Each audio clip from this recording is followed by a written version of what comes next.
కానీ సంఘానికి రా మెటీరియల్గా దేవుడు కొంతమందిని ఉంచాడు.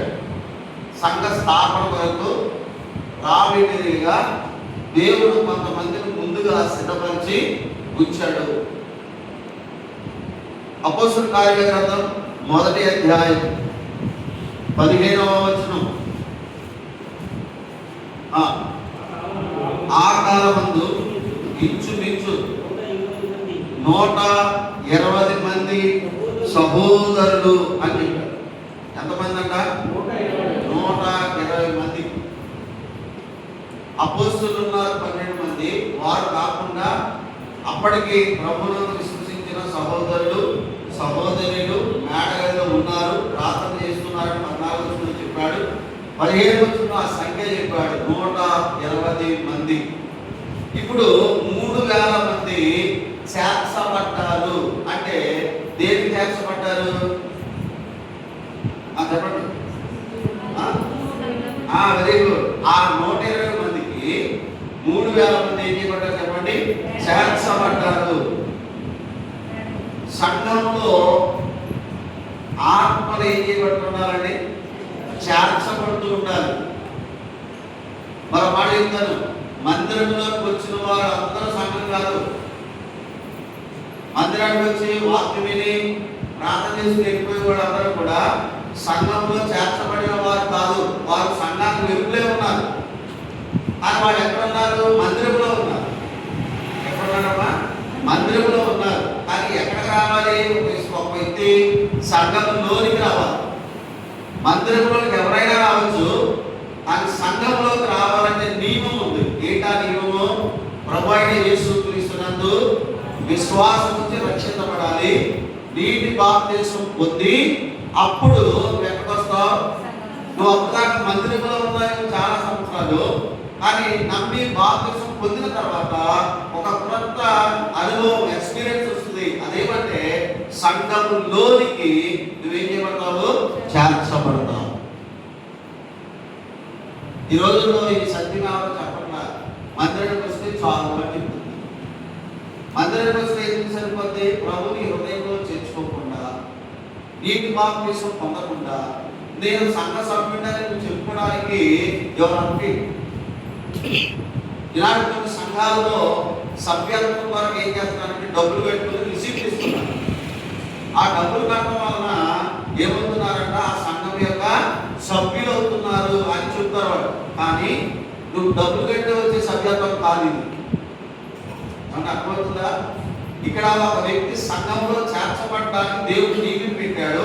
ఆ నియమం అనుసరిస్తే నువ్వు ఇక్కడ సంఘంలో చేర్చబడుతున్నావు అంటే అర్థం ఏంటంటే పరలోకంలో కూడా నువ్వు చేర్చబడ్డావు అదే సమయంలో అని అర్థం చేసుకోవాలి.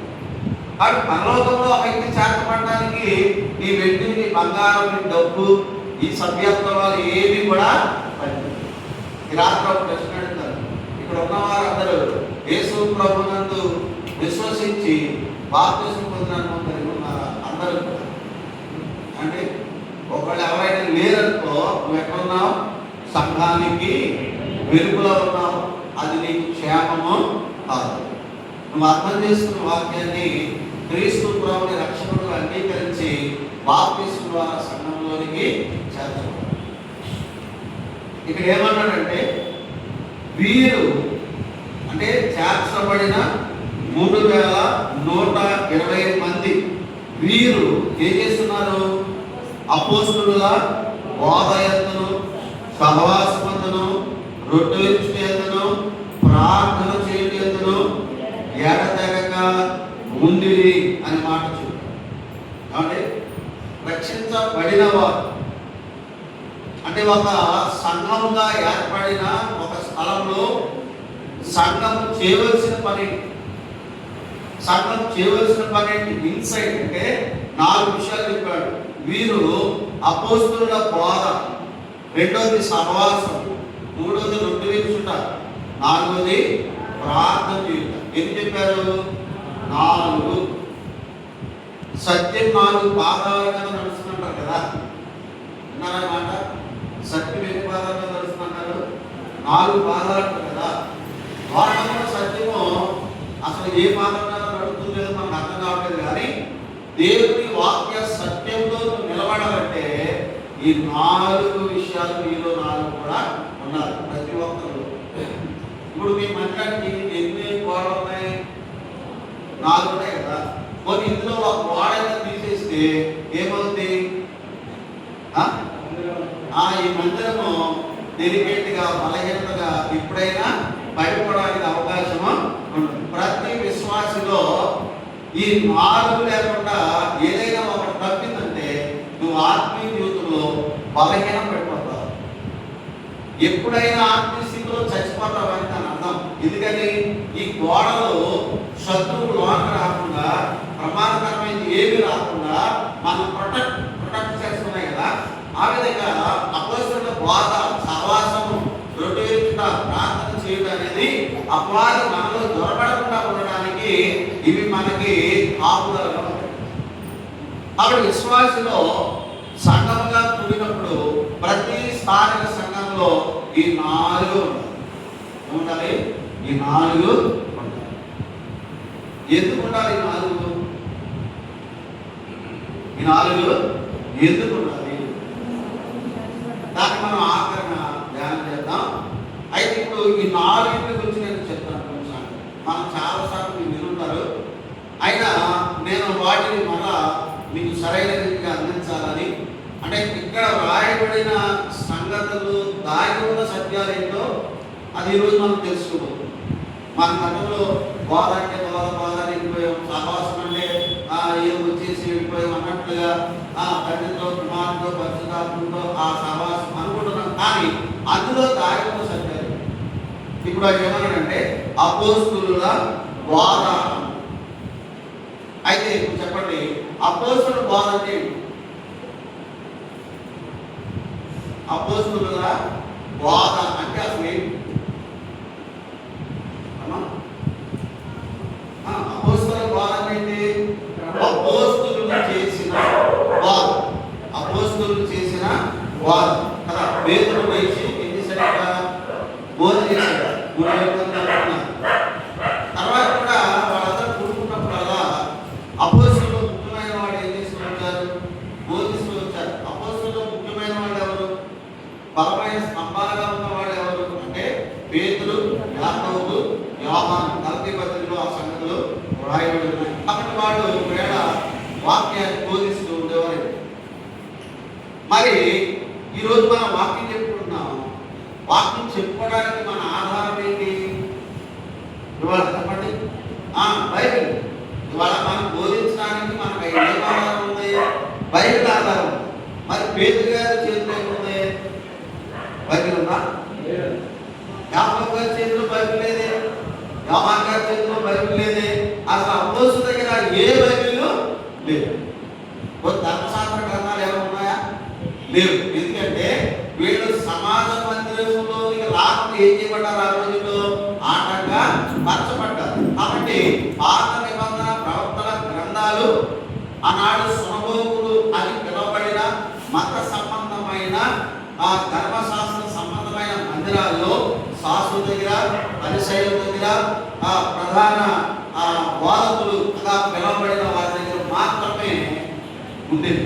అని వీళ్ళ దగ్గర ఏమి ఉండేవి? మరి అపోస్తలులు ఏం బోధించుంటారు? ఎలా బోధించుంటారు?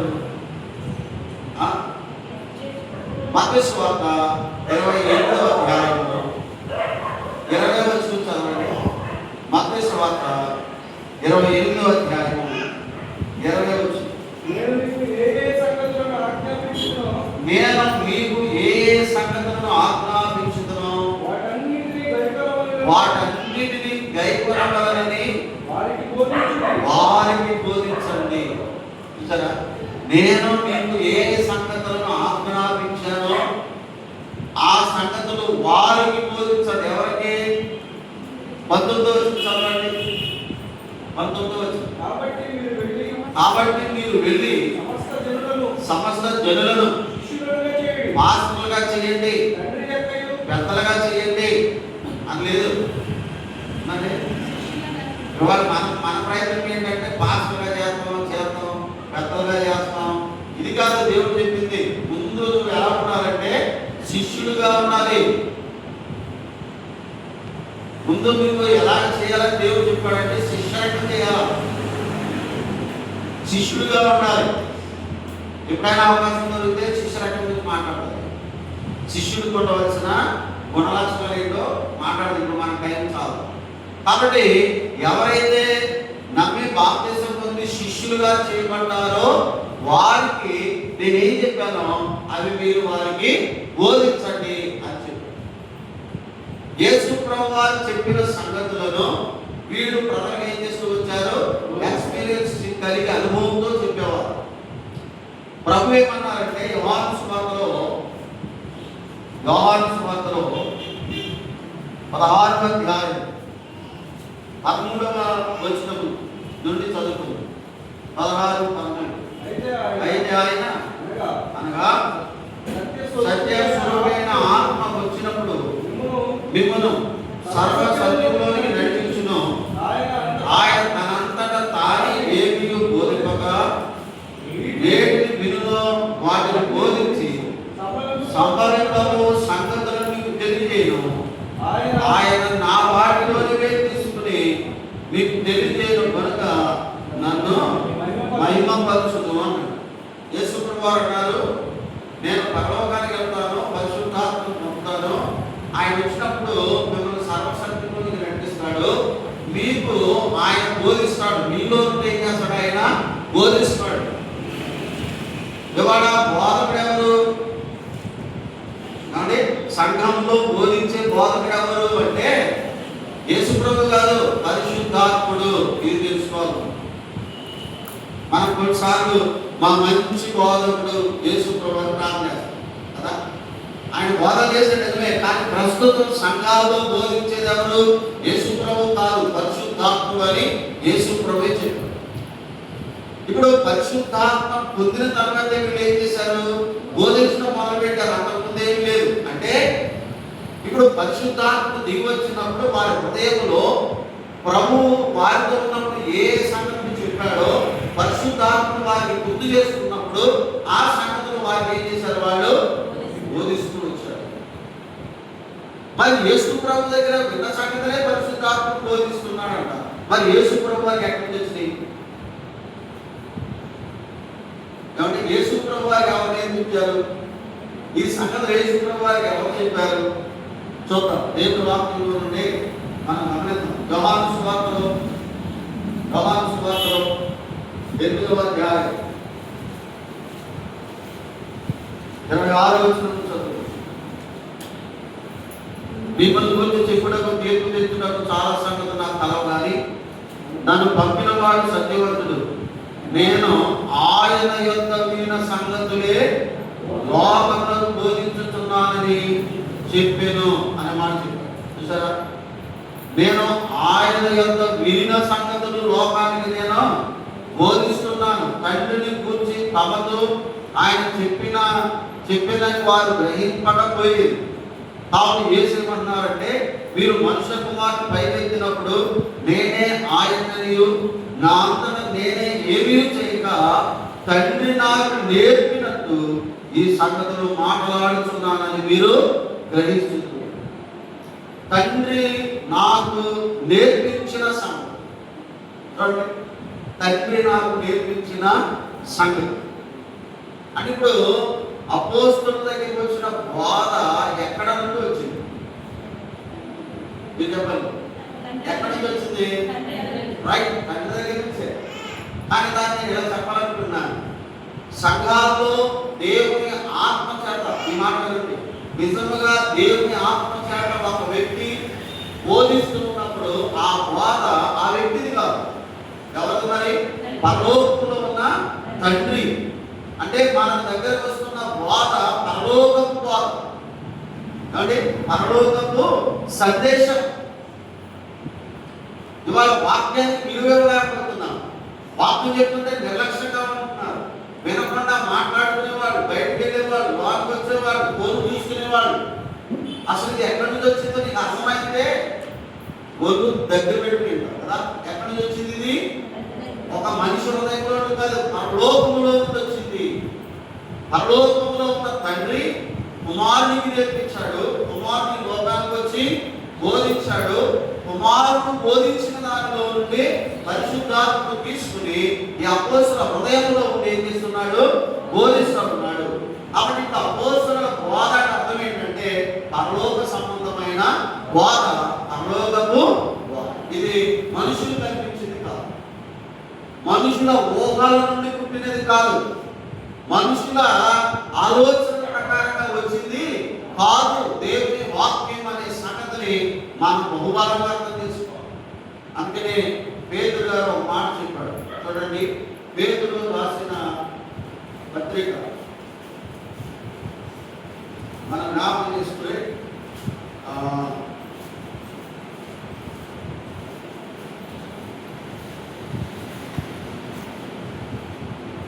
రెండవ పత్రిక చూడండి, మొదటి అధ్యాయము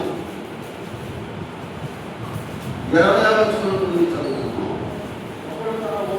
ఒకడు తన మోహన బట్టి చెప్పుట వలన లేఖనంలో ఏ ప్రవచనము పుట్టదని మొదట గ్రహించుకోవాలి. ఒకడు తన మోహన బట్టి చెప్పడం వలన లేఖనమే రాదు. అది గుర్తుపెట్టుకున్నాం. రెండోది 22వ వచనంలో ప్రవచనం ఎప్పుడును మనుషుని ఇచ్చన బట్టి కలగలేదు, కానీ మనుషులు పరిశుద్ధాత్మ వలన ప్రేరేపింపబడిన వారై దేవుని మూలంగా పలుకుతున్నారు. ఇక్కడ నిలబడిన ఒక వ్యక్తి ఆత్మీయ స్థితి కలిగిన వాడై, సాక్ష్యం కలిగిన వాడై, ప్రార్థనాపరుడై ఇక్కడ నిలబడి మాట్లాడుతున్నప్పుడు ఆ వ్యక్తిలో ఎవరు పనిచేస్తారు? పరిశుద్ధాత్మను పనిచేసి దేవుని బదులుగా, దేవునికి మారుగా ఇక్కడ నిలబడిన వ్యక్తి ఏం చేస్తున్నాడు? బోధిస్తున్నాడు. ఇది ఊహను బట్టి కాదు. కొద్దిసార్లు ఏమంటారంటే మాస్టర్ గారు మా కోసమే చెప్పాడని మొత్తాన్ని చదివించుకున్న వాళ్ళు అంటే మాస్టర్ గారు నా కోసమే చెప్పాడు. అసలు నేను ప్రార్థన చేయడానికి ఉంచాను, నువ్వు రాకపోతే ఇక్కడ ఎవరైనా అసలు నేను జరగదు. బతిమాడాల్సిన అవసరం లేదు. నేను బతిమాడు చెప్తాను, వెళ్ళేదంటే మీ ఇష్టం లేదు. బతిమాడాల్సిన అవసరం లేదు. ప్రార్థనకు వచ్చేది ఎవరు? పాస్టర్ గారు మీ కోసం వస్తున్నావా, నీ పేరు కోసం వస్తున్నావా? చెప్పండి. ప్రార్థనకు వచ్చేది ఎవరి కోసం వస్తున్నావు? పాస్టర్ గారి కోసం వస్తున్నావా, నీ పేరు కోసం వస్తున్నావా? మన సేవకులు చాలా మంచోళ్ళు కాబట్టి కార్యాలయం బతిమాడతారు. కొన్ని సంఘాల్లో అసలు గుమ్మలో కూడా రానివ్వరు తెలుసా? కార్యాలయంలో బతిమాడతారు కాబట్టి మన సేవకులన్నీ అందరికీ తోలుతారు. అవునా? కొందరైతే ఆ కుర్చీ మీద కుర్చీ కూడా ఏరు, ఇంట్లో కూడా రానివ్వరు. బయట నుండి అడిగారు పోవాల్సింది. అంటే వాళ్ళకి తెలియని సత్యం కాబట్టి వాళ్ళు ఉంటారు. మన సత్యవంతమైంది కాబట్టి సహోదర భావంతో మనం ఉంటాం. అలాగే లోపు చేయకూడదు. నీ కోసమే చెప్పాడు, నా కోసమే చెప్పాడంటే నేనంట మా సంఘంలో నీ కోసమే చెప్పాను. మార్చుకో. నీ కోసమేనండి దేవుడు చెప్పాడు. నీలో తప్పు ఉంది, నీలో లోపం ఉంది, అంటే దేవుడు ప్రేరేపించాడు, చెప్పమన్నాడు. చెప్పినప్పుడు మీ ఇంట్లో ఏం జరుగుతున్నా మాకే తెలుసు, కానీ ఎవరికి తెలుసు? అందుకే నా ఆత్మ ద్వారా మీకు అందిస్తాడు. అది నా కోసం చెప్పాడు. ఎవరో నా కోసం పాస్టర్ గారికి చెప్పు. ఒకవేళ నిజంగా కావాలని ఒక వ్యక్తి గురించి చెప్తే ఆ సేవకు లక్ష్యం వ్యక్తిని అది గురిపెట్టి కంఠప్రసవం చేయకూడదు. మిగిలిన నష్టం లేదు. ఆ దేవుని ఆత్మ ప్రేరేపణ ద్వారా నీ తప్పు దేవుడు చూపించినప్పుడు దాన్ని సరి చేసుకోవాలి తప్ప నా కోసం చెప్పాడు, మా కోసం చెప్పాడు. మా సంఘంలో ఈ మధ్య తాకి కూడుగులు పెడితే ఒక ఆయన అడిగారంట. కాబట్టి చాలా మంది మీటింగ్కి వెళ్తున్నాను, విశ్వాసం గురించి చెప్తారేంటి వాక్యం అని అడిగాడు ఆ స్పీకర్.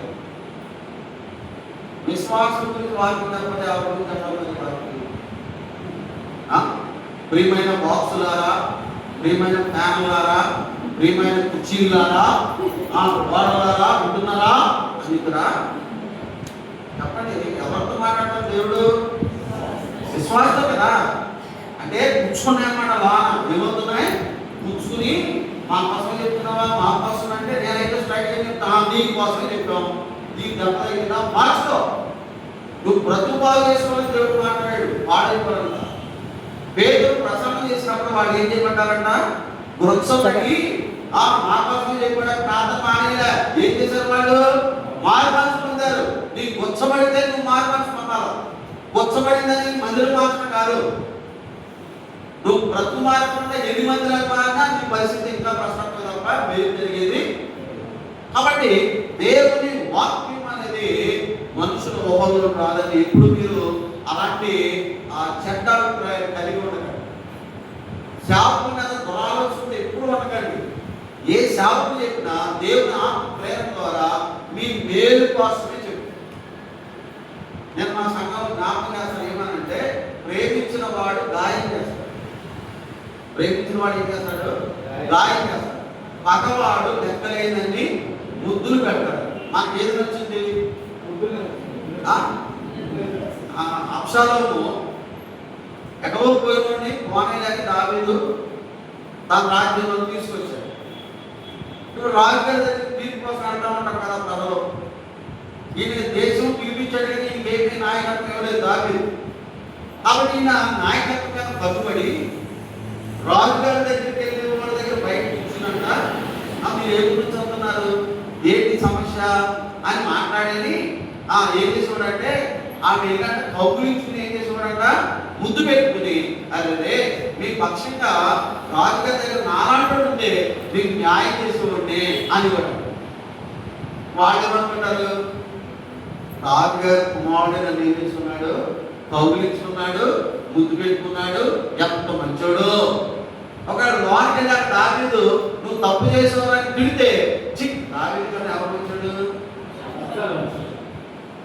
జాగ్రత్త సుమా, నేను గాయపరిచాడు అంటే నేను వాపు చేయాలి తప్ప పక్కవాడు ముద్దులు పెట్టాడు, వాడు లోన అనుకుంటాడు నువ్వు పాడైపోతుంది, లోన భలేగా భలేగా భలేగా అనుకుంటాడు, పై మాత్రం అంటాడు, మోసపోతాడు.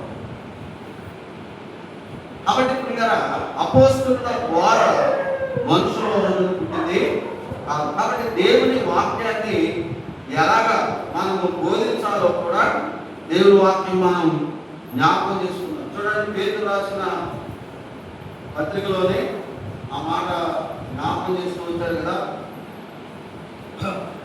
4వ అధ్యాయం చూడండి, పేతురు మొదటి పత్రిక 4వ అధ్యాయం 11వ వచనం. ఒకడు బోధించిన కదా దైవోక్తులను బోధించినట్లు బోధింపవలెను అని. ఒకడు దేవుని వాక్యం చెప్పాలి. దైవోక్తులు అంటే దేవుని మాటలు అన్నట్టు చెప్పాలి. ఎకటాలం, వేలపాలం, వ్యంగ్యం అంటే ఇలాంటివి ఉండదు. ఇవాళ మీ సోషల్ మీడియాలో చూస్తున్నట్టున్నారు, వాటి మాట్లాడలేదు సరే నిజంగా భక్తుల్లా ఉన్న మాటలు లోపల కన్నా దారుణంగా మాట్లాడతారు.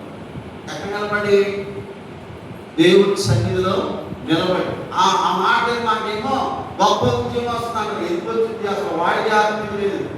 ఎందుకంటే నీ మాట చెబుతుంది నీ విలువ, నీ భక్తి, కాబట్టి నీ ఆత్మీయత ఏంటో నీ మాటలు కూడా చెప్పేసి నువ్వు ఆత్మీయులో కాదు.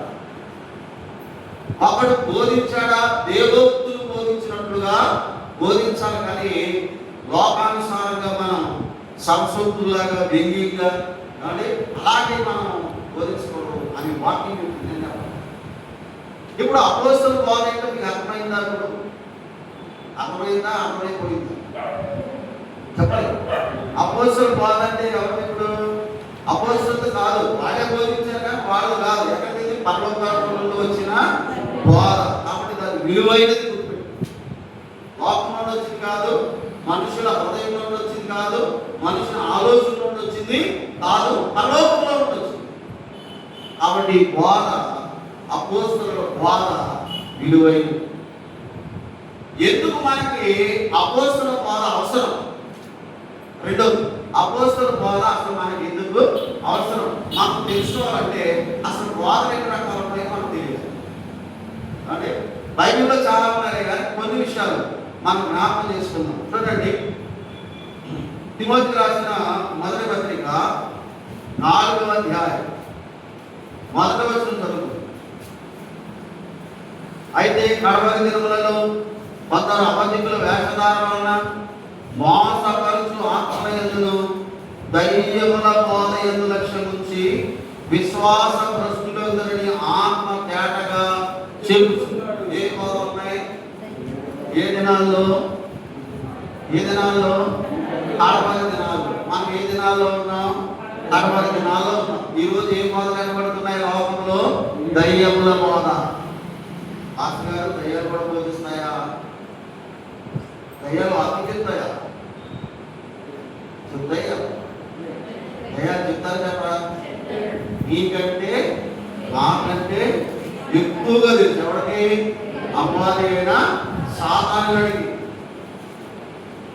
మనం ఎవరైనా వాక్యం మీద చెప్తున్నామంటే మనం వదిలిపోతాం, వెళ్ళలేదు కదా.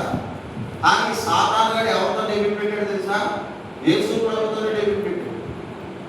అంటే ఎంత ధైర్యం ఉన్నాడు వీడికి. యేసు ప్రభుతో శోధన పంట పైన డెబిట్ ప్రోగ్రాం పెట్టాడు. అసలు యేసు ప్రభుతో యుద్ధం చేస్తున్నాడు. దేంతో? వాక్యంతో. వాక్యం మాట్లాడుతున్నాడు. యేసు ప్రభు వాక్యంతో మాట్లాడుతున్నాడు. సాతానుడు కూడా వాక్యంతో మాట్లాడుతున్నాడు. నువ్వేమనుకుంటావంటే ఆడికే తెలుసు వాక్యం అంతా, నాకే తెలుసు, నీకే తెలుసు, నాకే తెలుసు. నాకు వాక్యం తెలిస్తే ఆడుకు లేదు పడతాం వెళ్ళి. ఆయన వాక్యం అంతా బాగా తెలుసు కాబట్టి సత్య వాక్యం ఎలాగ సైడ్ చేయాలో వాడు బాగా ఎరిగిన వాడు. కాబట్టి ఈ కడవరి దినాల్లో చాలా చోట్ల ఆ గొప్ప బోధనని చెప్పుకునేవన్నీ దయ్యాల బోధలే. ఎందుకంటే అవి వాక్యానికి సరిపోని బోధన.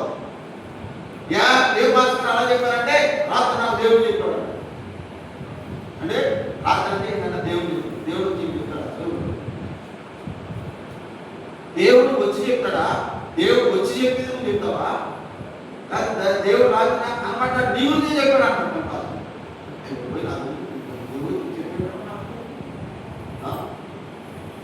దేవాలయంలో అక్కడ అతడు అన్నిలో రక్షించబడ్డాడు. భయంకరమైన గ్రామం పెట్టాడు. ప్రస్తుతానికి చాలా మంది అయిపోతారు. ఏసుకుంటాడు పైన సాగు వేసుకుంటాడు, కిందేమో పరీక్షలు తెల్ల సంత వేసుకుంటాడు. ఉయ్యాలు చూసుకుంటాడు.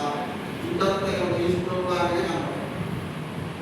అంటే ఆయన ప్రార్థించబడుతుంటే శిలక దేవుడికి చూపించబడు, శిలకాన్ని చూపాడు.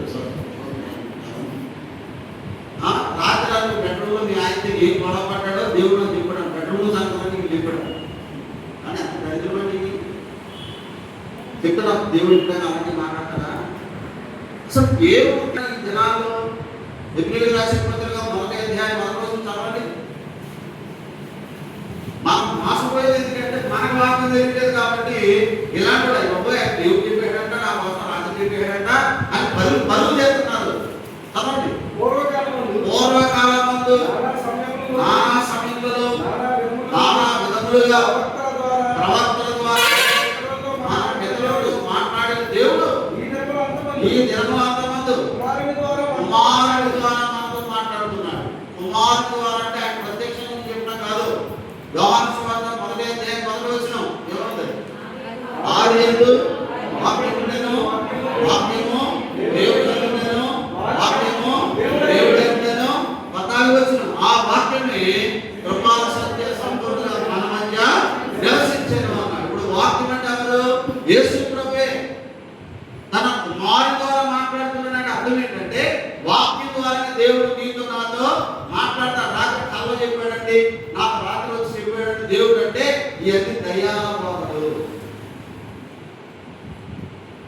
అపోస్తలుల గారిని చదువుతాం. వెలుగు దూత వ్యాసం తీసుకుని వాడు ఏం చేస్తున్నాడంట? అందరినీ మోసం చేస్తున్నాడు. రాత్రి అంటే తెల్లగా వెలుగు చేసిందంట కదా. వెలుగు ఇచ్చిందంట. అందులో తప్పక ఒక ఆయన వచ్చాడు. ఆయన ఏమో సంగతి గొర్రె పెట్టుకున్నాడంట. చేతిలో కరెంట్ ఉంది. యేసుప్రభు ఎప్పుడైనా గొర్రెని సంఘంలో వచ్చే కరెంట్ దిగాడు చెప్పండి. అవి ఊహాచిత్రాలు. ఆయన గొర్రెలు కావాలనడానికి ఊహాచిత్రం ఏంటది? ఆ తప్పిపోయిన గొర్రెను బుధం మీద వేసుకుంటాడు. ఉపమానం అది. ఆయన గొర్రె మీద వేసి అది ఉపమానం. దాన్ని ఆర్పేసాడు అన్నమాట. ఆర్టిస్ట్ అది నీకు రాత్రికి వచ్చేసింది. ఏంటది? విస్తారమైన పరిపాలన వల్ల నీకు కళలు వస్తాయి అంటే ఆ వెలుగు వచ్చినప్పుడు పొంగిపోయి ఎగిరిపోయి రాత్రి దేవుడు వచ్చేసని చెప్తాడు. మరి దైవచనం చెప్పా అక్కడ ఆడుకుంటారుగా పరిగెత్తులేకుండా ఆగిపోయినట్టున్నా మీరు ఉంటారు. గుళ్ళు బరిగిపోయి పక్కన గుడ్డి మొక్కలే కమల మీద ఆసక్తి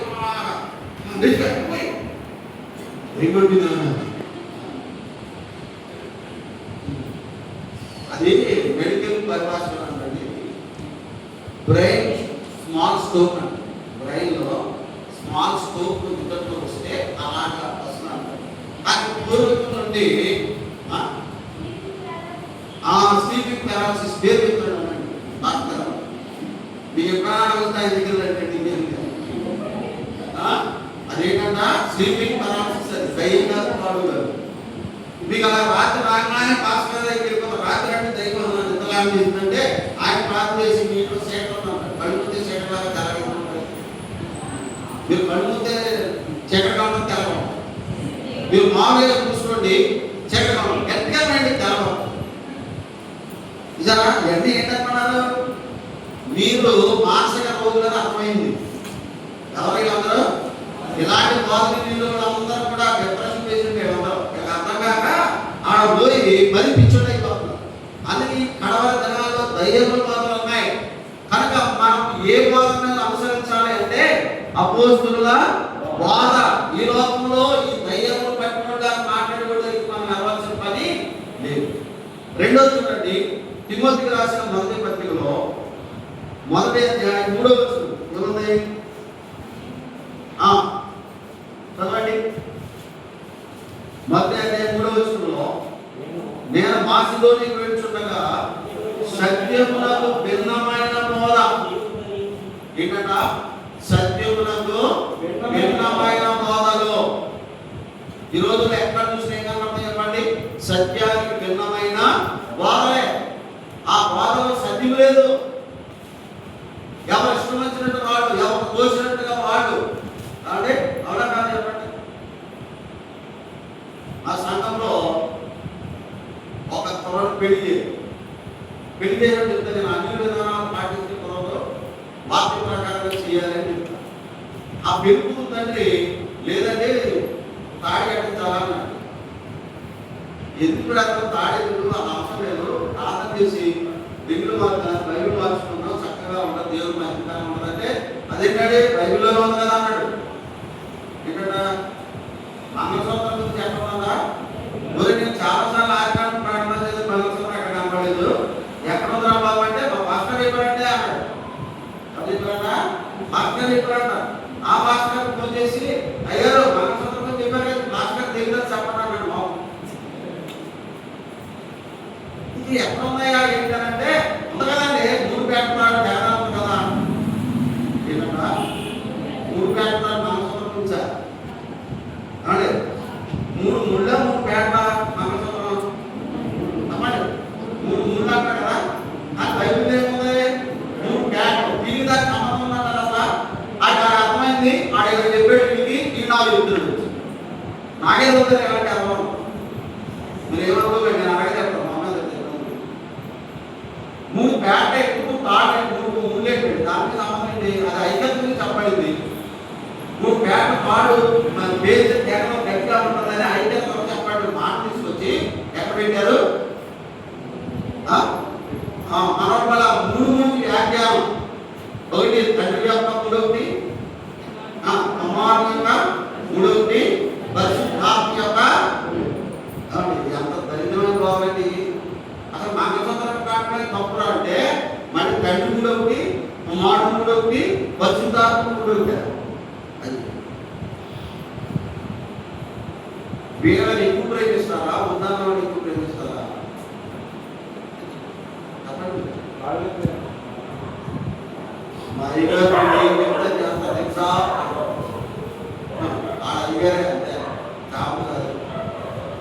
శావధాన వాడు పడిన వాడు దేవుడు ఏం చెప్తా చేయాలి? నువ్వు చెప్తే చేస్తే నువ్వు ఎందుకు అంటే విశ్వాసం చెప్పిన భాష భాష కన్నా అలా చేస్తున్నా కదా దేవుడు నిలుగుతున్నాయి. మేము ఉదాహరణ కాదు మా పడిపోతున్నాను. అంతేగా ఈ భాష మనం చెప్పింది ఏం చేయడు, మాకు వేస్తుందని మాకు శివకి ఏమో చెప్పలేదు. మీరు కూడా చూడండి, ఆలోచించండి. దయ్యముల బాధలు, సత్యములకు భిన్నమైన బాధలు. ఇంకో మాట చెప్పాడు తిమోతికి రాసిన 2వ అధ్యాయం 3వ వచనం చూడండి. ఎందుకనగా తండ్రి ఎంత బాధలు సహింపక తన చెవులు గల వారై తన స్వకీయ దురాశలకు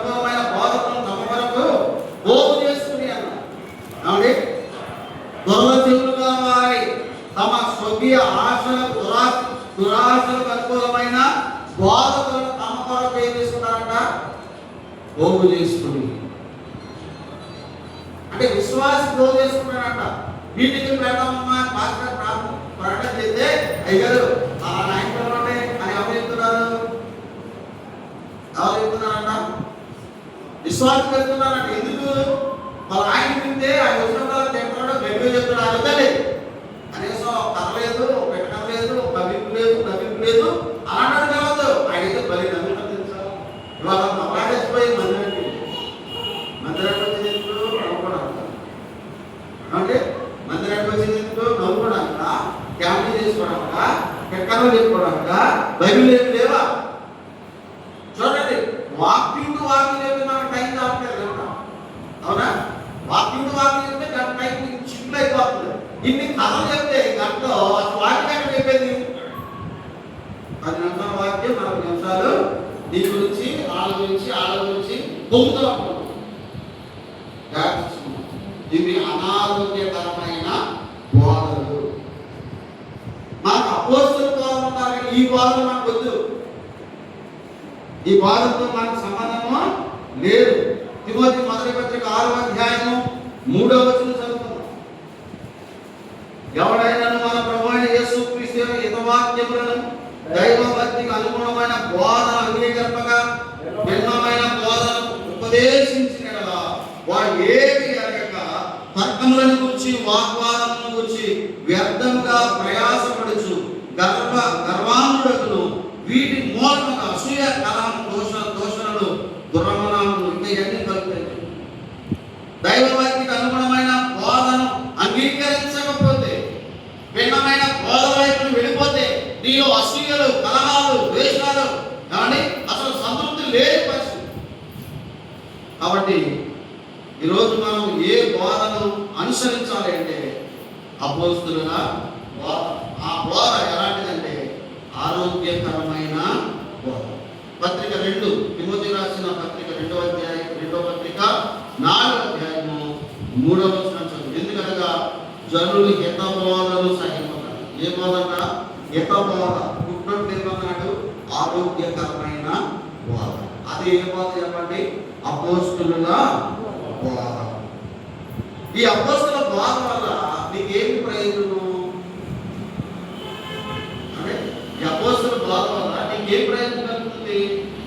చూద్దాం తొందరగా. తిమోతి రాసిన 2వ పత్రిక 3వ అధ్యాయం 14-15 వచనం. క్రీస్తు యేసునందు ఉంచవలసిన విశ్వాసం ద్వారా రక్షణార్థమైన జ్ఞానాన్ని కలిగించుటకు శక్తిగల పరిశుద్ధ లేఖనములు బాల్యం నుండి నీ వెలుగును కనుక నీవు నేర్చుకొని రూఢిని తెలుసుకున్నవి ఎవరి వల్ల నేర్చుకుంటావో ఆ సంగతిని తెలుసుకుని వాటి యందు నిలకడగా ఉండుము. రక్షణార్థమైన జ్ఞానం అంటే నీ ఆత్మీయ పరిణతి, ఆత్మీయ అభివృద్ధి, ఆత్మీయ ఎదుగుదల అనేది అపోస్తలుల బోధ వల్ల మాత్రమే సిద్ధం. శరీర పొందు కాదు, దేవుని పొందు ఆత్మ సంబంధమైన పరిణితి నీలో కలుగుతుంది. రెండవ చూడండి, తిమోతికి రాసిన మొదటి పత్రిక 1వ అధ్యాయము 3వ వచనం. నేను మాసిదోనియకు వెళ్ళుచుండగా సత్యములకు భిన్నమైన బోధ చేయవలెను. కల్పనా కళలు, భిన్నమైన వంశావళులు, విశ్వాస సంబంధమైన దేవుని ఏర్పాటుతో కాక వివాదములతోనూ సంబంధం కలిగి ఉన్నారు కనుక వాటిని లక్ష్య పెట్టవద్దని కొందరికి ఆజ్ఞాపించుటకు నీవు ఎఫెసులో నిలిచిన వాళ్ళని హెచ్చరించుతున్నాను. అంటే సత్యములకు భిన్నమైన బోధలను మనం ఏం చేయగలమంటే ఆటంకపరచగలము. ఎప్పుడు? అపోస్తలుల బోధనను పెరిగితే సత్యానికి భిన్నమైన బోధలను నువ్వు ప్రశ్నించాలి. బెరయ స్త్రీలు పౌలు, సీలలు ఆ చెప్పినవి వాక్యానుసారంగా ఉన్నాయా లేదా అని ఏం చేశారు? వాళ్ళు లేఖనాలను పరిశోధన చేశారు. అవునా చెప్పండి? అది మాత్రమే కాకుండా మనము దేవుని వాక్యంలో అపోస్తలుల కార్యాల గ్రంథంలో అపుల్లా, ప్రిస్కిల్లా కూడా ఏం చేశారు? అపుల్లా, ప్రిస్కిల్లా సత్యాన్ని నేర్పించగలిగారు కదండి. ఎవరికి? అపుల్లా, ప్రిస్కిల్లాలే ఎవరికి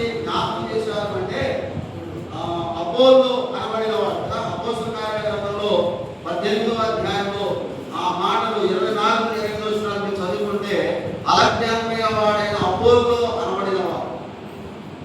సత్యం సంపూర్ణంగా తెలియదు, కానీ ప్రభు గురించి తెలిసిన సమయం చెప్తున్నాడు. కానీ అప్పుల పిస్కలాలు ఏం చేశారు? సత్యం ఏంటో అతనికి బోధించారు, ఎక్కువగా వాడపడ్డాడు. ఎందుకని అప్పుల పిస్కలాలు అతనికి సత్యం నేర్పించారు అంటే, అప్పుల పిస్కలాలు ఏ బోధన పెంచబడ్డారు? అపోస్తుల బోధ, పౌలు గారి బోధ. అపోస్తుల బోధలో మనం పెంచడం వలన ఆత్మీయ పరిణతి కలుగుతుంది. అపోస్తుల బోధలో మనం పెరగడం వలన భిన్నమైన బోధను ఖండించడానికి మనకు అవకాశము దొరుకుతుంది. కాబట్టి ప్రియులారా, మనము అపోస్తుల బోధలో పెంచబడాలి అని చెప్పి, ఇప్పుడు బోధించేవాడు ఎవరైనా కూడా తమ బోధలో ఏది ప్రాముఖ్యంగా ఉపయోగించాలో అది కూడా నేను చెప్పి నేను ముందు పెడతాను. తిమోతికి రాసిన 2వ పత్రిక 4వ అధ్యాయము 2వ వచనం చూడండి. 4:2.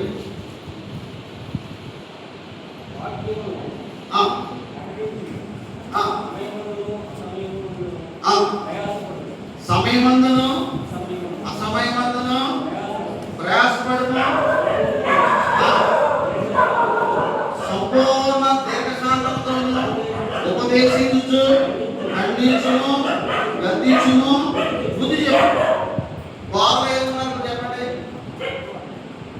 ఏమన్నారు బాగా అన్నమాట చెప్పండి.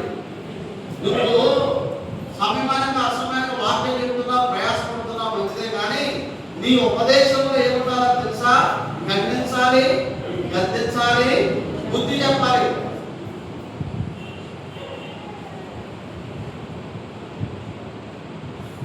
ఏమన్నారు బాగా చెప్పండి? ఖండించాలా, గద్దించాలా, బుద్ధి చెప్పాలి. దారిసింహుని వాడు అక్కడికి వాడు ఏదో దురుద్దేశంతో దేవుడు నమ్ముకున్నాను బాప్తిజం తీసుకుని అపోస్తులతో పాటు తిరుగుతున్నాడు. వాడు చేసే అద్భుతాలు చూసి ఏమైనా మాకు కొట్టారు అని అనుకుని ఒకరోజు పేదలు వచ్చి ప్రార్థన చేసుకుని వారు పరిశుద్ధాత్మ పొందితే ఆ వరం నాకు కావాలని దేవుడు గారు ఎంత మంచాడు,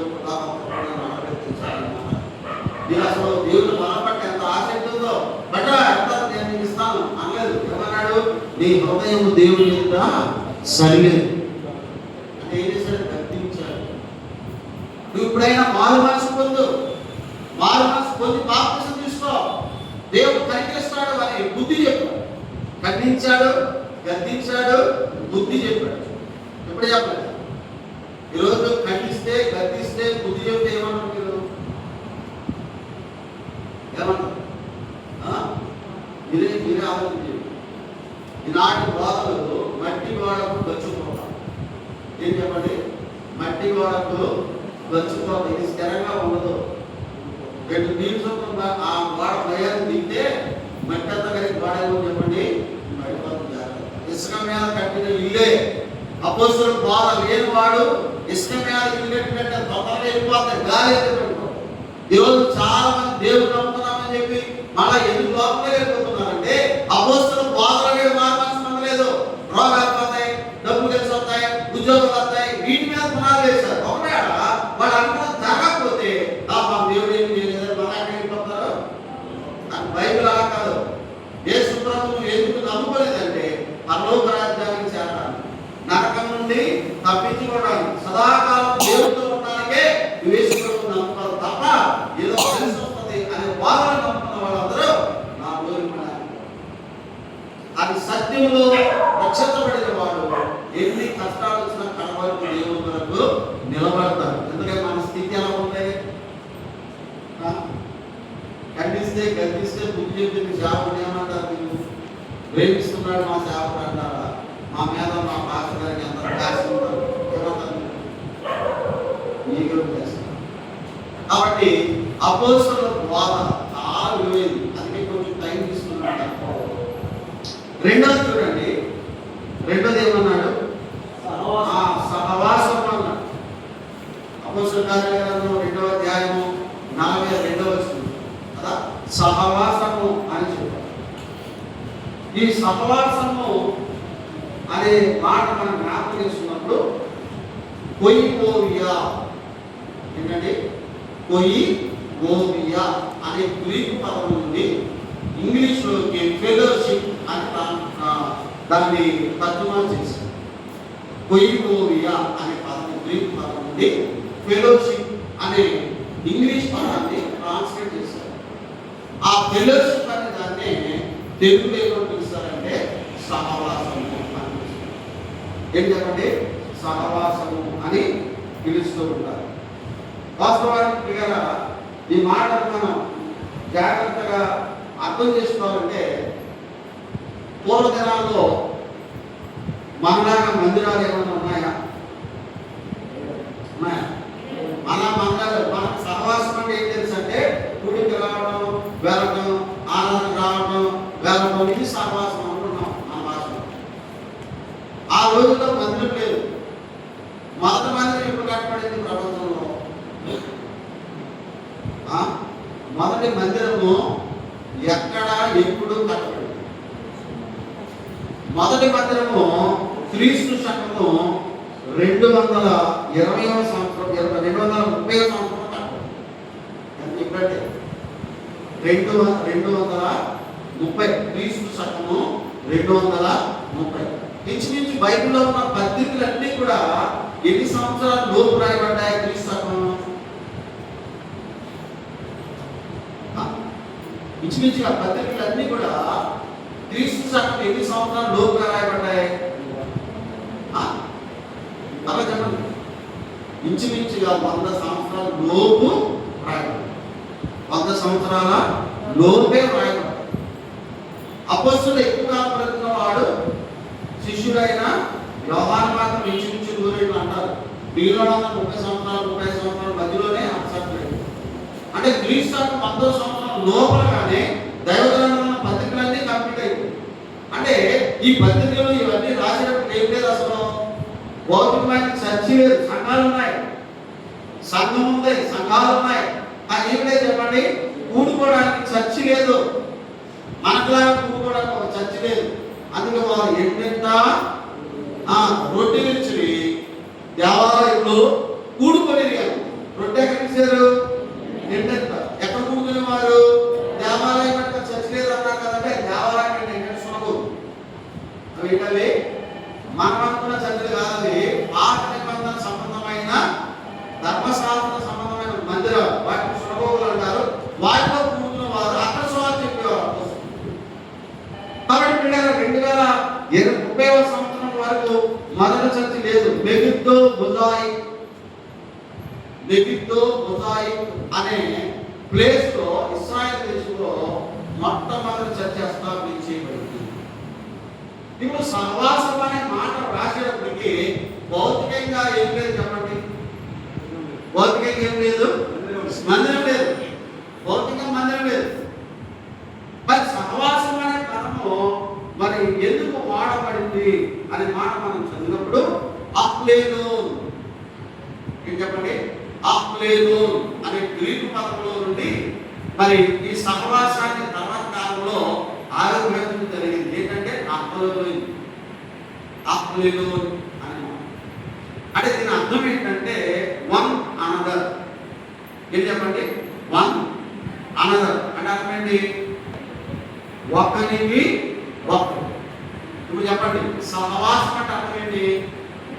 మన కూర్చుని వెళ్ళిపోతాం దాని కాదు సహవాసం అంటే. ఒకరికి ఒకరు. సహవాసం అంటే అర్థం ఏంటి? ఒకరికి ఒకరు. ఆనాటి కాలంలో నమ్మిన పిల్లలు ఒకరికి ఒకరు సహాయం చేసుకోవడం, ఒకరు ప్రార్థన చేసుకోవడం, ఒకరు శ్రమ పడటం, ఒకరు ప్రయాసపడటం. ఈ పదాలు చాలా చదువుతున్నాం కదా. ఒకరికొకరు సహవాసం మీన్స్ వన్ అనదర్ అంటే ఒకరికొకరు. అంటే దేవుని పిల్లలు ఒకరికి ఒకరు ఎలా ఉండాలి చెప్పండి? మేలు చేసుకునే వారిగా ఉండడం వరకనే ఆ పదం వాడారు. ఏంటంటే సహవాసం. ఈ సహవాసం వల్ల ఏం కలుగుతుంది సంఘంలో అంటే ఐక్యత కలుగుతుంది. ఏం కలుగుతుంది చెప్పండి? సహవాసం వల్ల సంఘంలో ఏం కలుగుతుంది తెలుసా? ఐక్యత. కొన్ని మాటలు చదువుతాం. ప్రభువు యేసుక్రీస్తు వారు చెప్పారు. మార్క్స్ వార్త 9వ అధ్యాయం 50 వచనం చూడండి తొందరగా. మార్క్స్ వార్త 9వ అధ్యాయం 50 వచనం. ఉప్పు మంచిదేగా ఉప్పుని సారమైన దేని వలన దాని సారములు లేదు. మీలో మీ ఉప్పు సారం గలవారై ఉండి ఒకరితో ఒకరు ఇదే అప్లేలో అనే పదానికి వన్ అనదర్ అనే మాట ఎందుకు ఉపయోగించబడ్డారంటే ప్రభువు వారు పలికిన మాటలని ఒకరితో ఒకడు ఏం కలిగి ఉండాలా? సమాధానం. సంఘానికి వచ్చావు నీ పక్కన ఉన్న వారితో నీకు ఏం కలిగి ఉండాలా? సమాధానం. సంఘంలో ఉన్న వారందరితో ఏం కలిగి ఉండాలా? సమాధానం. నీకు పక్కన సహోదరికి సమాధానం కలిగి ఉందన్న రుజువు ఎలాగా? చెప్పండి, ఎలాగా రుజువు? దాన్ని ఎలా రుజువు చేయాలి మనం? నా పక్క సహోదరితో నా సమాధానం ఉంది, పక్క సహోదరితో నా సమాధానం ఉంది అనడానికి రుజువేంటి? మళ్ళీ సమాధానం ప్రేమ కాదు. ఆ పక్క సహోదరికి వందనం చెప్పారు. పక్క సహోదరికి ఏం చెప్పారా?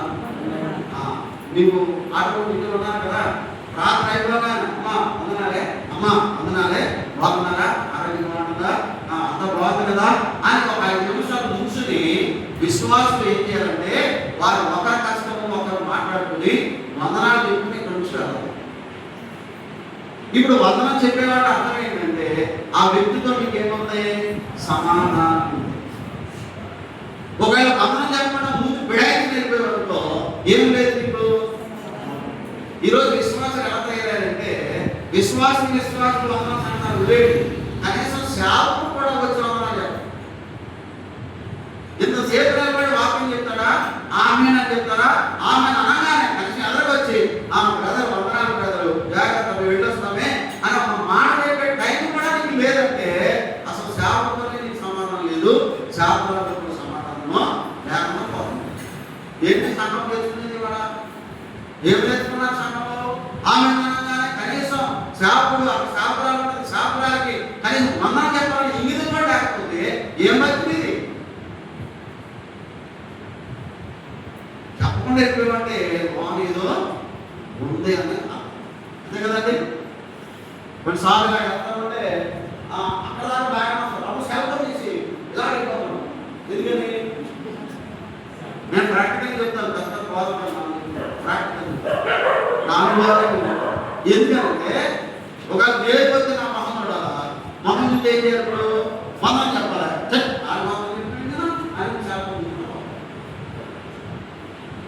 మళ్ళా ఉండేటప్పుడు చేయబడతాం, ఆత్మ చేయబడతాం అని ఏం చెప్పు? నీ ఆరాధన సహవాసంలో మనం ఒకరికి ఒకరు ఏం కలిగి ఉండాలన్న సమాధానం కలిగి ఉండటం వల్ల సంఘంలో ఏమంటాం చెప్పండి? ఐక్యత. రెండోది చెప్తున్నాను చూడండి, బాగా వెళ్ళిపోతాం. యోహాను సువార్త 11వ అధ్యాయం 34వ వచనం. 11:34 యోహాను సువార్త. ఎంతసేపు చెప్తున్నారే? మీరు ఒకరితో ఒకరు ప్రేమించుకోవాలని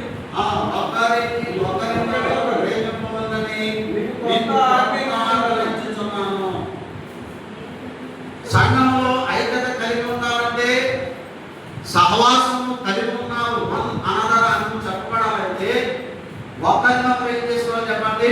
ప్రేమించాలి. ఒకరితో ఒకరు సమాధానం కలిగి ఉండాలి. ఒకరినొకరు ఏం చేయాలి చెప్పండి? ప్రేమించుకోవాలి. ఎవరు చెప్పారు ఈ మాట? ఇందాక చెప్పి యేసుప్రభువు వారు చెప్పారు, ఇది కూడా ఎవరు చెప్పారు చెప్పండి? యేసుప్రభువు వారు చెప్పారు. తోటి సహోదరుని మీద నీకు ప్రేమ ఉందా? తోటి సహోదరుని మీద నీకు ప్రేమ ఉందా?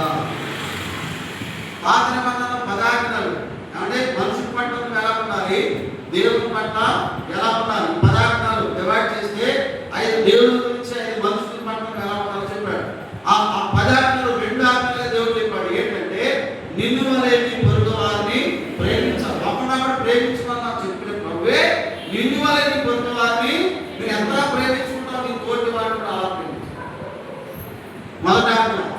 రెండోది నీ దేవుడైన ప్రభువుని ప్రేమించాలి. మొదట సహోదరుని ప్రేమించాలి. దేవుణ్ణి నేను అంటాను, సహోదరుని నిజంగా ప్రేమించిన వాడు ఎవరు ప్రేమిస్తాడు? దేవుడు ప్రేమిస్తాడు. సహోదరు మీద ప్రేమ లేనప్పటికీ దేవుని మీద కూడా, ఎందుకంటే ఆయన చెప్పిన మాట వినలేదు, ఆయన చెప్పిన మాటకు వినలేదు. యోహాను మొదటి ఏమంటారంటే విశ్వాసాలు అనుకుంటారంట, దేవుడు అంటే నాకు ప్రేమ అంటే ఎందుకు ప్రేమిస్తాను? దేవుడు ప్రేమిస్తాను, నేను దేవుడి పనికి ఏదైనా చేస్తాను, వేడి అదే అనుకోవాలంటే అనుకున్న వాళ్ళు అక్కడ విశ్వాసం. నేను చెప్తున్నా మాట యోహాను మొదటి పత్రిక 4వ అధ్యాయం 19 చదువుతున్నాం. ఆయన మన మొదట ప్రేమించే కనుక మనం ప్రేమిస్తున్నాము. ఎవడైనా నేను దేవుని ప్రేమించుతున్నానని చెప్పి తన సహోదరుని ద్వేషించినడా అతడు అబద్ధికుడగును. తాను చూసిన తన సహోదరుని ప్రేమించిన వాడు తాను చూడని దేవుని ప్రేమించలేడు. దేవుని ప్రేమించేవాడు తన సహోదరుని కూడా ప్రేమింపబడిన ఆజ్ఞను మనం ఆయన వలన పొంది ఉన్నాం. సహోదరుని మీద ప్రేమ లేదు కానీ దేవుని మీద ప్రేమ ఉందని చెప్తున్నాం. ఈ ప్రేమ అబద్ధమని వాక్యం. నువ్వు సహోదరుని ప్రేమిస్తే దేవుని ప్రేమిస్తావు, దేవుడిని నిజంగా ప్రేమిస్తే తోటి సహోదరుని కూడా ప్రేమిస్తావు. ఇందులో మనమే ఉన్నట్టు ఎవరిస్తానికి మనమే లేదా హస్తగిరి రాస్తాడు, డైరెక్ట్గా ఇక్కడ కదా. కాబట్టి సంఘంలో సహవాసం ద్వారా ఐక్యత రావాలంటే ఒకరితో ఒకరు ఏం కలిగి ఉండాలంటే సమాధానం కలిగి ఉండాలి. ఒకరిలో ఒకరు ఏం కలిగి ఉండాలంటే ప్రేమ కలిగి ఉండాలి. చాలా రిఫరెన్స్ ఉన్నాయి, నాకు టైం అయిపోయింది. ఇప్పటికే నేను కలుగుతాను. చూడండి, 3వ సహవాసం ద్వారా మనం ఏ అనుభవంలో వస్తాం. 13వ యోహాను సువార్త 13వ అధ్యాయం 14 వచనం. యోహాను సువార్త 13వ అధ్యాయము 14 వచనం.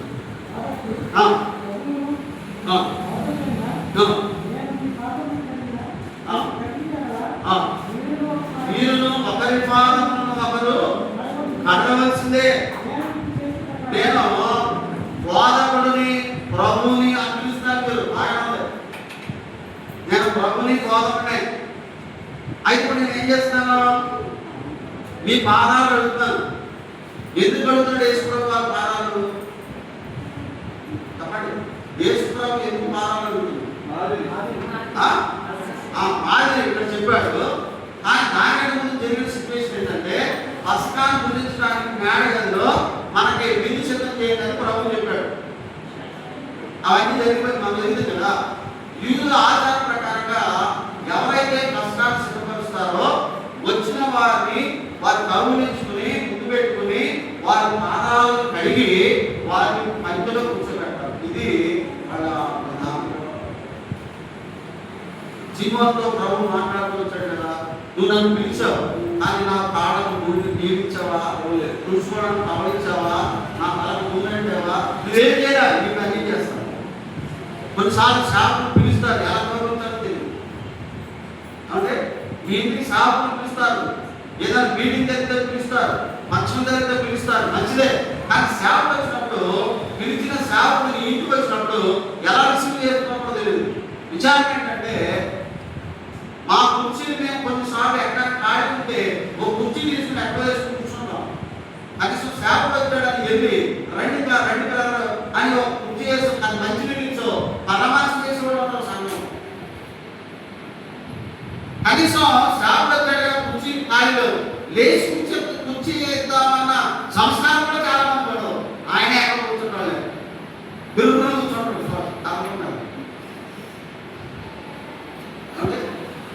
నేను ఇంటికి మాట చెప్తున్నానంటే ఏదో గొప్పగా అనుకుంటామని కాదు. మేము రోజు తిరుగుతాం మీటింగ్స్లో. చెప్పండి, రోజు తిరుగుతాం. మాకు సరైన కంఫర్ట్స్ లేకపోతే మేము కూడా మనుషులమే కదా, మాకు బలహీనతలు ఉన్నాయి కదా. మరి మేము ఎన్ని రోజులు అవుతుంది చెప్పండి. మేము చేసుకోవడానికి ఇబ్బంది కాదు, కానీ రోజు అలా చేసుకోవాలంటే మాకు ఎంత కష్టం ఉంటుంది. కొన్నిసార్లు ఎండాకాలంలో ఫ్యాన్ పెట్టాలనుకోండి, ఈలో ఎవరో విశ్వాసం వచ్చి నువ్వు పూట వచ్చి వాగలేదు. రోజు మేము ఎంతో పడి ఆ గంటలో పడి ఏడుతాం. అది ధ్యానం పెట్టమంటాం తప్పే ఉంటుంది, గొప్ప కాదులే. కనీస అవసరం ఆ యొక్క జ్ఞానం కూడా లేకున్నప్పుడు నువ్వు శాప గౌరవించాలి. అబ్రహాము ఇంటికి దూతలు వచ్చినప్పుడు ఏం చేశాడు? ఎదురుకెళ్ళి రండి మా ఇంటికి, నీళ్ళు ఇచ్చాడు, కాలు పెట్టుకోండి, ఇదిగో కొంచెం కొంచెం కొంచెం అని ఎంత పెట్టాడు. మాకేమో ఎంత అని చెప్పి ఎంత. ఇక్కడ జరిగింది అదే, ఇక్కడ జరిగింది అదే. ఇప్పుడు ఈ మ్యారేజ్ ఎవరు చేస్తున్నారు అంటే బుద్ధిమైన వాళ్ళని ఎవరు చెప్పినాడు? ప్రభు గారు పేదలు, యాభలు, ముగ్గురే సిద్ధపరిచినాడు, ముగ్గురే. ఇప్పుడు మిగిలిన వాళ్ళు అందరి భాగాలు ఈ ముగ్గురులో ఎవరో ఉంటాడు, ఈ ముగ్గురులో ఎవరో ఉంటాడు. ఎందుకంటే వాళ్ళు సిద్ధపరిచారు కదా, ప్రభు చెప్పాడు. కానీ సిద్ధపరిచిన వీళ్ళు ఎవరు కాదు. ఇప్పుడు పేదలుగా ఏమనుకున్నాడంటే అసలు అందరిలో నేను పెద్దవాళ్ళు నేను కాబట్టి అనుకున్నాను. యాకోబు గారేమో నేను యేసు ప్రభుకి దగ్గర కదా నేను కొడుకునేంటి అనుకున్నాడు. యోహాను గారు అంటాడు అసలు నేను ఆయన రొమ్మును అనుకున్నామని నేను కొడుకునేంటి అందరూ తప్పుడు వాడే యేసు ప్రభు లేచింది ఏం కదా అందరూ తప్పుడు అందరూ ఉన్నతులు ఆయన అని. ఇప్పుడు వీళ్ళు ఆధిక్యతను బట్టి మొక్కలు చూసుకుంటే యేసు ప్రభు పై వస్త్రము తీసుకుని తన ఆధిక్యత అంటే తన ఉన్నత స్థితి, తన దైవత్వం, తన మహిమ అవన్నీ పక్కన పెట్టి నడుమున కుమారు పట్టిన ఒక దాసుని వాడు పాదాలన్నీ కూడా అందరూ గ్రహించుకున్నారు. పేతురు గారి దగ్గర కొంచెం వాహనం మైపోతుంది. నా కార్పెట్టి నా కార్పెట్టి ప్రభా నా కార్పెట్టి లేదా ఎలా అంటారు తెలిసేదో చెప్తారు. నా మాట కష్టమని ఉన్నా నేను ఏమనుకోను మొహమాటం. ఈ పేరు ఏమనుకుంటే చెయ్యు చేసేవాడిని చేయడు తప్పంతా. ఇప్పుడు ఇలా వేసారు కూర్చోదు, రాత్రి స్టార్ట్ చేయడం వస్తారు లేదంటే అక్కడ ఆయన వేసారు కూర్చి ఎక్కడ మైలు పెట్టారు అక్కడ అదే ఎప్పుడు అని చేస్తారు. అలా చెప్పేవాడు ఎప్పుడు రావు అన్నట్టు ముందు వచ్చి ఎక్కడే ఉన్నారో నువ్వు పెట్టాలి. ఎవరో పెట్టేదాన్ని నువ్వు పేరు పెట్టాలంటే అంటే నువ్వు చేయము చేసుకోండి అలాంటి లేకపోతే ఆడుకో చేయడు అంతే కదా. నేను అక్కడ కూర్చి వ్యక్తిగా మాట్లాడినా నేను అది చేయలేదు ఆయన ఇలాంటి వాళ్ళు కూడా ఆటలు నువ్వు చెయ్యి చేసేవాడిని మాత్రం చదవడు. నాకు చాలా బాగా వస్తుంది. కుర్చీలన్నీ సజ్జాతం ఉంటే మధ్యలో వచ్చి లోపల కూర్చోండి పక్కన కూర్చోలేదు ఏసీలో అంటే ఆయన ఎవరు పక్కన తెలుసుకున్నారు ఆ పక్కనే కూర్చున్నారు. ఎందుకు వాకింగ్ 10 మనసులో మార్చుకోదా వచ్చి నుంచి ఎక్కడ ఉన్నా అక్కడే ఎక్కడ కార్యక్రమం అక్కడే వెనకాలంతా అక్కడే కూర్చోంతే అందుకు ప్రభువారు ఎవ్వరు చేయడం ఏం చేశాడు? ఆయన లేచి అందరి పాదాలు అప్పుడు ప్రభు అన్నాడు నన్ను గౌరవ అన్నారు, ప్రభు అన్నారు, మరి నేను ఏం చేశాను? ఎందుకు ఆ మాట చెప్పాడు? మీరు అందరూ అనుకున్నారు వాన నేను పెద్ద నేను గొప్ప నేను గొప్ప అని అనుకున్నారు. అందరికైనా గొప్ప నేనే కదా. గొప్ప నేనే తగ్గించుకుని ఏం చేశాను? మాట్లాడగలిగాను. ఇప్పుడు మీరు వాతావరణం ఏం చేయాలి అంటే విధేయత. ఒకరికి ఒకరు ఏం వెళ్ళిపోయి చెప్పండి విధేయత. కొంతమంది అక్షరాన్ని పట్టుకుని జనంలో నీళ్ళు పెట్టి నీళ్ళు వేసుకుని అందరూ వచ్చి మాట్లాడతారు. అందరూ వచ్చి ఆడతారు. రివర్స్ అంతా ఇక యేసుప్రభు గారు ఆడలేదు, అందరూ కాడ ఆడలేదు. యేసుప్రభు నిజంగా నీకు చేయాలనుకుంటే ఈ భాష అందరూ బాగుంటాడు. అది ఏం చేస్తాడు? అందరూ చైగా బాగా కలిగితే ఎంత ఆశీర్వాదమో ప్రసంగం చేస్తే నేను లైన్ చాలా అయిందా అది కాదు. పాటలు కూడా కాదు. ఒకరికి ఒకరు ఏం చేయాలి? విధేయత అంటే సహవాసంలో అనదర్ అనే మాట మనం ఎందుకు చెప్తున్నామంటే ఒకరితో ఒకరు సమాధానంగా ఉండటం, ఒకరితో ఒకరు ప్రేమించుకోవడం, ఒకరికి ఒకరు విధేయత కలిగి ఉండడమే నిజమైన సహవాస అనుభవం. అందుకు వాడే సహవాసం అనే పదము కాబట్టి ఈ విషయాలు మనం ఆలోచించాలి. సహవాసంలో ఉన్న లోతైన సంగతి ఏంటంటే ఒకరి పట్ల ఒకరు ఎలా వ్యవహరించాలి సంగతి. తర్వాత మనకు తెలుసు తండ్రితో సహవాసము, కుమారుడితో సహవాసము, పరిశుద్ధాత్మతో సహవాసము, ఒకరితో ఒకరు సహవాసం ఈ సంగతి తెలుసు. కానీ సహవాసం యొక్క లోతైన అర్థం ఏంటంటే ఒకరితో ఒకరు ఎలా ఉన్నారు, సఖ్యంతో, సమాధానంతో, ప్రేమతో, విధేయతో ఉంటారు. లేకపోతే ఇదేం లేదు, సహవాసం ఏం లేదు, సహవాసం లేదు. నీ దానికి నువ్వు వచ్చావు, నీ దానికి నువ్వు చాలా అంటారు. ఆయన ఉంటే నేను రాయడం కాదు తలప్రా నష్టం వస్తావు.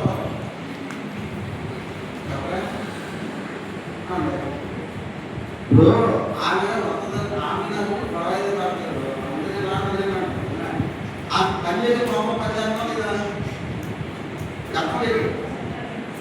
ఆమె పన్న కొడితే చదివించుకున్నావా అంటు, ఆమె పన్న కొడితే త్వర చేసుకున్నావా అన్ని ఆమె చేసిన కూడా తప్ప చేయాలి. అన్ని కూడా ఆమె మందిరంలో చూసినట్టు ఏం చేస్తాం. ఆ ఉంటే నేను